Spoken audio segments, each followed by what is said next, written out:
High বন্ধুরা, আজকে আমি চলে এসেছি অলের একটা রেসিপি। তো অবশ্যই ভিডিওটা লাস্ট পর্যন্ত দেখবেন, আশা করি ভিডিওটা ভালো লাগবে। আর অবশ্যই ভিডিওটা যদি ভালো লাগে চ্যানেলটাকে সাবস্ক্রাইব করে দেবেন, লাইক করবেন, শেয়ার কমেন্ট অবশ্যই করে দেবেন। তো চলো ভিডিওটা স্টার্ট করি। আমি এখানে পরে নিয়েছি গ্লাভস। তো গ্লাভস কেন পরেছি চলো দেখে নেওয়া যাক। তো আমি এখানে নিয়ে নিয়েছি একটা ওল। সবাই তো জানেন আমি ওলের ভয়েই গ্লাভস পরে নিয়েছি। অলরেডি আমার হাত কুটকুট করছে এটা ছুলতে গিয়ে, অনেক কষ্ট করে ছুলেছি। তো চলো ওলটাকে আগে কাটতে হবে। তো চলো কেটে নিই আগে। ওলটাকে আমি এবার সাইজ মতো কেটে নেব। আপনারা আপনাদের পরিমাণ সাইজ মতো কেটে নেবেন। আমি আমার সাইজ মতো কেটে নিচ্ছি। দেখুন আমি এইভাবে কেটে নিচ্ছি, আপনারা পিস পিস করে নিতে পারেন। তো চলো আমি পুরো ওলটা একবারই কেটে নিলাম। আমি একটু এখানে এই ছোট ছোট চিপসের মতো কেটে নিয়েছি ডিজাইন করে। তো সবগুলো আমি একই রকম করে কেটে নিয়েছি। তো চলো আমি এখানে আগে দিয়ে দিব লবণ। তো লবণ দিয়ে আগে তাকে ম্যারিনেট করে আমি রেখে দিব 30 মিনিটের মতো। আমি নিয়ে নিচ্ছি এখানে পেঁয়াজ, টমেটো দুটো, কাঁচা লঙ্কা, এগুলোকে আমি কেটে নেব। তো চলো এক এক করে আমি পেঁয়াজটাকে কুচি কুচি করে কেটে নিলাম। এবার টমেটোগুলোকে এক এক করে একই রকমভাবে কুচি কুচি করে কেটে নেব। দুটো টমেটো নিয়ে নিয়েছি আমি এখানে। এবার লঙ্কাগুলোকে আমি কুচি কুচি করে কেটে নেব। আপনাদের পরিমাণ মতো আপনারা লঙ্কা দিয়ে দিবেন।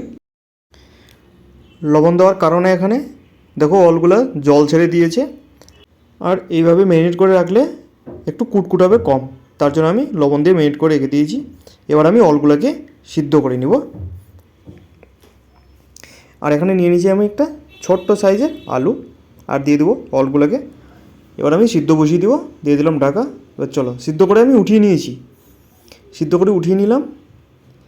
এবার কড়াই নিয়ে নিয়েছি তেল, এবার আমি একটু করে ভেজে নেব তাকে। তেলের সাথে আমি আলুটাও নিয়ে নিয়েছি। তো চলো ভেজে নিই, তার জন্য দিয়ে দিয়েছি লবণ, পরিমাণ মতো হলুদ। এবার হালকা করে নাড়ানাড়ি করে তাকে ভেজেই উঠিয়ে নিয়েছি আমি। এবার আমি কড়াই দিয়ে দেবো তেল। তো চলো রান্না এবার আমি চাপিয়ে দিই। তো চলো স্টার্ট। তো এখানে তেল গরম করে নিয়েছি, গোটা জিরে, গোটা কালো জিরে, দিয়ে দেবো গোটা ধনিয়া। এবার দিয়ে দেবো পেঁয়াজটাকে কুচি করে দিয়ে দেবো, ভাজার জন্য লবণ। এবার লবণ দিয়ে তাকে সুন্দর করে নেড়ে নেব। এবার দিয়ে দেবো আমি এখানে সেই কুচানো লঙ্কা, টমেটো, তাকেও ভালো মতো আমি ভেজে নেব। ভেজে নেওয়ার পর দিয়ে দেবো ওখানে আমি আদা রসুনের পেস্ট। এবার তার সাথে দিয়ে দেবো হলুদ গুঁড়ো, কিছু ঘরোয়া মশলা গুঁড়ো। এর মধ্যে আছে জিরে, ধনিয়া, গরম মশলা, শুকনো লঙ্কা সব মিলে একসঙ্গে গুঁড়ো করে আমি দিয়ে দিলাম। আর একটু ধনিয়া গুঁড়ো। এবার চলো তাকে ভালো মতো মিক্স করে নেব। দেখো উপর থেকে তেল বেরিয়ে গেছে। এবার দিয়ে দেবো একটুখানি জল। তাকে ভালো মতো আরও ভেজে নিতে হবে, ভালো মতো ভেজে নিতে হবে, মানে তাকে মশলাটাকে মিক্স করে নিয়ে দিয়ে দেবো তার মধ্যে অলগুলোকে নিয়ে আবার মশলার সাথে ভালো মতো মিক্স করে নেব। ভালো মতো মিক্স করে দিয়ে দেবো লবণ, পরিমাণ মতো লবণ দিয়ে আবার মিক্স করবো তাকে। ভালো মতো মিক্স করে নিয়ে নিতে হবে। এবার দিয়ে দেবো আমি এখানে জল। সিদ্ধ করার জন্য আমি এখানে জল দিয়ে দেবো।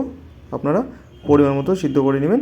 আমি আগেই একটু সিদ্ধ করে নিয়েছি, আর হালকা করে সিদ্ধ করলে হয়ে যাবে। অবশ্যই অল খেলে একটু কুটকুট করে। তো চলো এইভাবে রান্না করলে কুটকুট করে কি করে না সেটা আমি অবশ্যই লাস্টের দিকে জানাচ্ছি, খেয়ে জানাবো। তো আবার দিয়ে দেবো আমি জলটাকে শুকিয়ে নিয়েছি, আবার দিয়ে দেবো জল। তাকে ভালো মতো সিদ্ধ করে নেব। আর অবশ্যই রান্না করতে করতে একটু চেক করে নেবেন সিদ্ধটা হয়েছে কি হয়নি। আবার আমি জলটাকে শুকিয়ে নিয়েছি ভালো মতো। জলটাকে শুকিয়ে নিয়ে ভালো মতো একটু কষিয়ে নিতে হবে। কষিয়ে নিয়ে আমি দিয়ে দেবো এবার লাস্ট পর্যায়ে ধনিয়া পাতা। আমি আর জল দেবো না, বেশি জল দেবো না, হালকা করেই রাখবো। তো চলো এবার তরকারিটাকে উঠিয়ে নিই। আমার তরকারি রেডি। তো এবার চলো প্লেটের মধ্যে সার্ভ করে নিই। চলো এক এক করে আমি সার্ভ করে নিই। আর অবশ্যই ভিডিওটা যদি ভালো লাগে চ্যানেলটাকে সাবস্ক্রাইব করবেন, লাইক করবেন, শেয়ার করবেন, আর অবশ্যই কমেন্ট করে জানাবেন বন্ধুরা কেমন লাগলো। আর অবশ্যই চ্যানেলটাকে সাবস্ক্রাইব করবেন। বুঝতেই পারছেন আমার ছোট্ট একটা চ্যানেল, তো অবশ্যই পাশে থাকবেন। এবার চলো এবার খেয়ে দেখাচ্ছি অলের টেস্ট কীরকম হয়েছে, আর গলা কুটকুট করে কি করে না। তো চলো খেয়ে দেখাই। গ্রেভি আমি বেশি করিনি, কারণ এখানে কষা কষা রান্না করার চেষ্টা করেছি। তো চলো, সিদ্ধ অনেকটাই হয়ে গেছে, এবার আমি খেয়ে দেখাবো।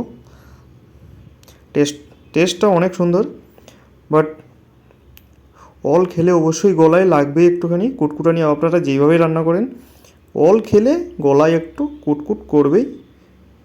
তো এমনি তরকারির টেস্ট অনেক ভালো হয়েছে, অনেক সুন্দর হয়েছে, অবশ্যইভাবে ট্রাই করতে পারেন।